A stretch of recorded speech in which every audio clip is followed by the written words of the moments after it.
ओम कृष्णाय वासुदेवाय हरये परमात्मने प्रणतः क्लेशनाशाय गोविंदाय नमो नमः। आपको और आपके पूरे परिवार को कार्तिक मास की हार्दिक शुभकामनाएं एवं बधाइयाँ। भगवान श्री लक्ष्मी नारायण जी का आशीर्वाद आप सभी के ऊपर निरंतर बना रहे। आप सभी सुखी रहें, स्वस्थ रहें, व्यस्त रहें और मस्त रहें। मैं सिमरू माता शारदा, बैठे जिह्वाए, कार्तिक मास की कथा लिखे कमल हर्षाय। नैमिषारण्य तीर्थ में श्री सूत जी ने 88,000 सनकादि ऋषियों से कहा। अब मैं आपको कार्तिक मास की कथा विस्तार पूर्वक सुनाता हूँ, जिसका श्रवण करने से मनुष्य के सभी पाप नष्ट हो जाते हैं और अंत समय में वैकुंठ धाम की प्राप्ति होती है, वैकुंठ लोक की प्राप्ति होती है। सूत जी ने कहा, श्री कृष्ण जी से अनुमति लेकर देवर्षि नारद जी के चले जाने के पश्चात सत्यभामा प्रसन्न होकर भगवान कृष्ण से बोली, हे प्रभु, मैं धन्य हुई, मेरा जन्म सफल हुआ। मुझ जैसी त्रैलोक्य सुंदरी के जन्मदाता भी धन्य है, जो आपकी 16,000 स्त्रियों के बीच में आपकी परम प्यारी पत्नी बनी। मैंने आपके साथ नारद जी को वह कल्प वृक्ष आदि पुरुष विधि विधान पूर्वक दान में दिया, परंतु वही कल्प वृक्ष मेरे घर लहरा करता था और लहराया करता था। यह बात मृत्युलोक में किसी स्त्री को ज्ञात नहीं है। हे त्रिलोकीनाथ, मैं आपसे कुछ पूछने की इच्छुक हूँ। आप मुझे कृपया कार्तिक महात्मा की कथा विस्तार पूर्वक सुनाइए, जिसको सुनकर मेरा हित हो और जिसके करने से कल्प पर्यंत भी आप मुझसे विमुख ना हो। सूत जी आगे बोले, सत्यभामा के ऐसे वचन सुनकर भगवान श्री कृष्ण ने हंसते हुए सत्यभामा का हाथ पकड़ा और अपने सेवकों को वहीं रुकने के लिए कहकर विलास युक्त अपनी पत्नी को कल्प वृक्ष के नीचे ले गए। फिर हंसकर बोली, हे प्रिय, 16,000 रानियों में से तुम मुझे प्राणों के समान प्यारी हो। तुम्हारे लिए मैंने इंद्र एवं देवताओं से विरोध किया था। हे कांते, जो बात तुमने मुझसे पूछी है उसे सुनो। एक दिन मैंने भगवान श्री कृष्ण तुम्हारी सत्यभामा इच्छा पूर्ति के लिए गरुड़ पर सवार होकर इंद्रलोक जाकर कल्प वृक्ष मांगा और इंद्र द्वारा मना किए जाने पर इंद्र एवं गरुड़ में घोर संग्राम हुआ और गौलोक में भी गरुड़ जी गौ से युद्ध किया। गरुड़ की चोंच की चोट से उनके कान एवं पूंछ कटकर गिरने लगे, जिससे 3 वस्तुएं उत्पन्न हुई। कान से तंबाकू, पूंछ से गोभी और रक्त से मेहंदी बनी। इन तीनों का प्रयोग करने वाले को मोक्ष गति नहीं मिलती है और नहीं मिलता। तब गौ ने भी क्रोधित होकर गरुड़ पर वार किया, जिससे उनके 3 पंख टूटकर गिर गए। इनके पहले पंख से नीलकंठ, दूसरे से मोर और तीसरे से चकवा चकवी उत्पन्न हुए।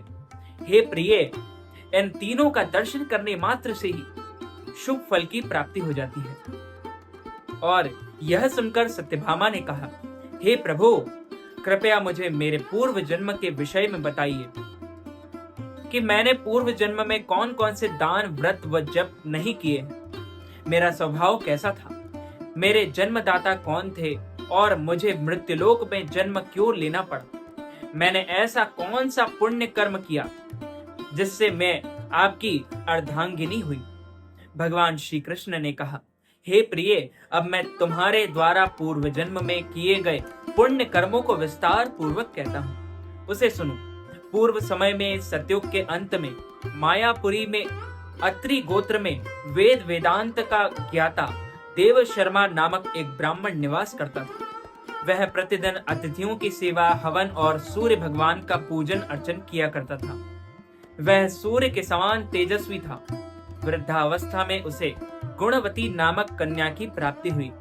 उस पुत्रहीन ब्राह्मण ने अपनी कन्या का विवाह अपने ही चंद्र नामक शिष्य के साथ करवा दिया और कर दिया। वह चंद्र को अपनी पुत्र के समान मानता था और चंद्र भी उसे अपने पिता की भांति सम्मान देता था। एक दिन वे दोनों कुश व समिधा लेने के लिए जंगल में गए। जब वे हिमालय की तलहटी में भ्रमण कर रहे थे तब उन्हें एक राक्षस आता हुआ दिखाई दिया।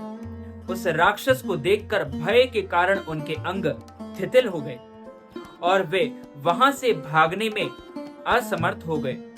तब उस काल के समान राक्षस ने उन दोनों को मार डाला। क्योंकि वे धर्मात्मा थे इसलिए मेरे पार्षद उन्हें वैकुंठ में, मेरे वैकुंठ धाम में मेरे पास ले आए। उन दोनों द्वारा आजीवन सूर्य भगवान की पूजा किए जाने के कारण मैं दोनों पर अति प्रसन्न हुआ। गणेश जी, शिव जी, सूर्य व देवी, इन सब की पूजा करने वाले मनुष्य को स्वर्ग लोक की प्राप्ति होती है। मैं एक होता हुआ भी काल और कर्मों के भेद से 5 प्रकार का होता हूँ। जैसे एक देवदत्त, पिता, भ्राता आदि नामों से पुकारा जाता है। जब वे दोनों विमान पर आरूढ़ होकर सूर्य के समान तेजस्वी रूपवान चंदन की माला धारण किए हुए मेरे भवन में आए तो वे दिव्य भोगों को भोगने लगे। कार्तिक का महीना प्रारंभ हो चुका है। इस माह को बहुत ही पवित्र माना जाता है। इस माह में भगवान विष्णु अपनी योग निद्रा से जाग जाते हैं और तभी सभी तरह के मांगलिक कार्य प्रारंभ हो जाते हैं। इसी कार्तिक मास में दीपावली का महापर्व आता है। पुराणों में कार्तिक मास की महिमा का वर्णन मिलता है। इस माह में दीपदान, स्नान, विष्णु पूजा और तुलसी पूजा के साथ ही पौराणिक कथा सुनने का बहुत ही खास और धार्मिक महत्व बताया गया है। कार्तिक मास की कथा, एक नगर में एक ब्राह्मण दंपति रहते थे। वे दोनों प्रतिदिन 7 कोस दूर गंगा जी और यमुना जी में नदी में स्नान करने जाते थे। इतनी दूर अपने आने जाने से ब्राह्मण की पत्नी थक जाती थी। एक दिन उसने अपने पति से कहा कि हमारा एक पुत्र होता तो कितना अच्छा रहता। पुत्र के बहू आते तो हमें घर वापस जाने पर खाना बना हुआ मिलता और बहू घर का काम भी देख लेती। अपनी पत्नी की बात सुनकर ब्राह्मण ने कहा कि तूने बात तो सही कही, चल मैं तेरे लिए बहू ला ही देता हूँ। ब्राह्मण ने कहा कि एक पोटली में आटा डालकर कुछ मोहरे रख दे और रख दीजिए। ब्राह्मण के कहे अनुसार उसने पोटली बांधकर दे दी और पोटली लेकर ब्राह्मण चला गया। ब्राह्मण सफर के दौरान यमुना जी के किनारे बहुत ही सुंदर लड़कियां दिखाई थी। वे रेत में घर बनाकर खेल रही थी। उनमें से एक लड़की ने कहा कि अपना घर नहीं बिगाड़ूंगी, मुझे तो रहने के लिए घर चाहिए। लड़की की बात सुनकर ब्राह्मण मन ही मन सोचने लगा कि बहू बनाने के लिए यही लड़की उचित है। जब वह लड़की जाने लगी तो ब्राह्मण भी उसके पीछे पीछे उसके घर तक चला गया। वहां जाकर ब्राह्मण ने उस लड़की से कहा, बेटी, कार्तिक मास चल रहा है इसलिए मैं किसी के घर खाना नहीं खाता। मैं अपने साथ आटा लेकर आया हूँ। तुम अपनी माता से पूछो कि क्या वह मेरे लिए आटा छानकर 4 रोटी बना देगी। यदि वह मेरा आटा छानकर रोटी बनाएगी तो ही मैं रोटी खा लूंगा। लड़की ने जाकर अपनी माँ को ये सारी बात बताई। माँ ने कहा, उचित है, जाकर ब्राह्मण देव से कह दो कि वह अपना आटा दे और रोटी बना दूंगी। जब वह आटा छानने लगी तो आटे में से मोहरे निकली। वह सोचने लगी कि जिसके आटे में इतनी मोहरे हैं उसके घर में कितनी मोहरे होंगी। जब ब्राह्मण खाना खाने बैठा तो लड़की की माँ ने उस ब्राह्मण से पूछा, क्या आपका कोई लड़का है? क्या आप उस लड़के की सगाई करने जा रहे हो? यह सुनकर ब्राह्मण ने कहा कि मेरा लड़का तो काशी में पढ़ने गया हुआ है, लेकिन यदि तुम कहो तो खांड कटोरे से विवाह करके तेरी बेटी को अपने साथ ले जाऊं। लड़की की माँ ने कहा, ठीक है ब्राह्मण देवता। इस पर लड़की की माँ ने लड़की की खांड कटोरे से शादी करके ब्राह्मण के साथ भेज दिया। ब्राह्मण ने घर आकर कहा, रामू की माँ, दरवाजा खोलकर देख, मैं तेरे लिए वही बहू लेकर आया हूँ। ब्राह्मण की पत्नी भीतर से ही बोली, हमारे तो कोई बेटा बेटी नहीं है, तो बहू कहाँ से ले आए? दुनिया ताने मारती थी, अब आप भी मारने लगी। ब्राह्मण ने कहा, तू दरवाजा खोलकर तो देख। जब ब्राह्मणी ने दरवाजा खोला तो सामने बहू को खड़ी देखा। उसने बहू का स्वागत किया और आदर सत्कार से अंदर ले आई। अब जब ब्राह्मण अपनी पत्नी के साथ नदी स्नान करने जाता तो पीछे से बहू घर का सारा काम करके और खाना बनाकर रखती थी। वह उनके कपड़े धोती और रात को हाथ पैर भी दबाती थी। इस तरह बहुत दिन बीत गए और ब्राह्मणी ने अपनी बहू से कहा कि बहू, कभी भी चूल्हे की आग पर मत बुझने देना और मटके का पानी खत्म मत होने देना। परंतु एक दिन चूल्हे की आग बुझ गई। यह देखकर बहू घबरा गई और भागी भागी अपनी पड़ोसन के पास गई और कहा कि मेरे चूल्हे की आग बुझ गई है, मुझे थोड़ी आग चाहिए। मेरे सास ससुर सुबह 5 बजे से सो गए हैं। वह थके हुए घर आएंगे, इसलिए मुझे उनके लिए खाना बनाना है। यह सुनकर पड़ोसन ने कहा कि तू तो बावली है, तुझे यह दोनों मिलकर पागल बना रहे हैं। इनके कोई पुत्र नहीं है, ये नीह संतान है। बहू ने कहा, नहीं, ऐसा मत बोलो, इनका बेटा तो बनारस काशी में पढ़ने गया हुआ है। इस पर पड़ोसन ने कहा कि यह तुझे झूठ बोलकर लाए हैं, मेरी बात सच मान, इनके कोई बेटा नहीं है। अब बहू पड़ोसन की बातों में आ गई और कहने लगी कि अब आप ही बताओ मैं क्या करूं। पड़ोसन ने कहा कि करना क्या है, जब तुम्हारे सास ससुर आए तो जली हुई रोटियां बनाकर देना और बिना नमक की दाल बनाकर देना। खीर की कड़छी दाल में और दाल की कड़छी खीर में ना डाल देना और खीर में डाल देना। पड़ोसन ने उसे अच्छे से सिखा पढ़ा दिया। फिर जब उससे सास ससुर घर आए तो उसने ना तो उनका आदर सत्कार किया, ना ही उनके कपड़े धोए। जब उसने सास ससुर को खाना दिया तो सास बोली, बहू, आज यह रोटियां जली हुई क्यों हैं और दाल भी अलूनी क्यों है? तब बहू ने पलटकर कहा कि एक दिन ऐसा खाना खा लोगे तो कुछ बिगड़ नहीं जाएगा तुम्हारा।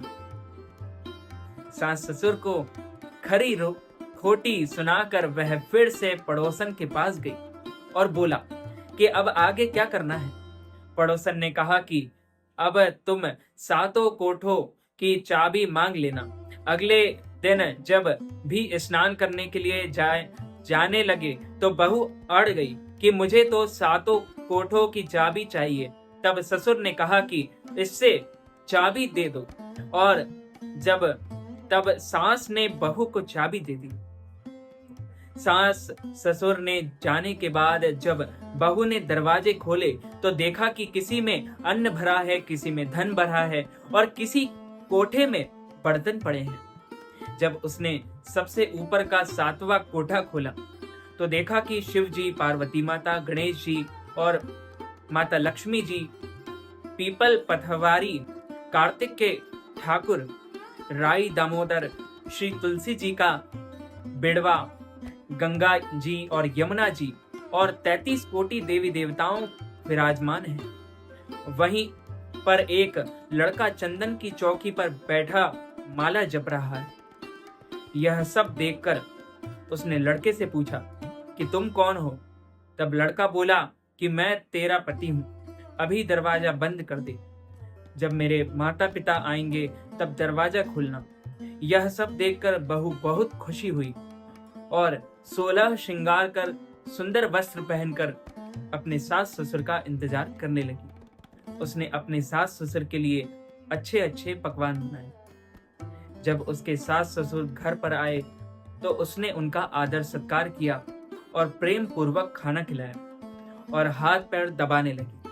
पैर दबाते दबाते बहू ने कहा कि माँ, आप इतनी दूर गंगा जी और यमुना जी स्नान करने के लिए जाती हो तो आप थक जाती हो, इसलिए आप घर पर स्नान क्यों नहीं करती हो? यह सुनकर सास कहने लगी कि बेटी, गंगा जी और यमुना जी घर पर तो नहीं बहती है। तब उसने कहा, हाँ माँ जी, बहती है, चलो मैं आपको दिखाती हूँ।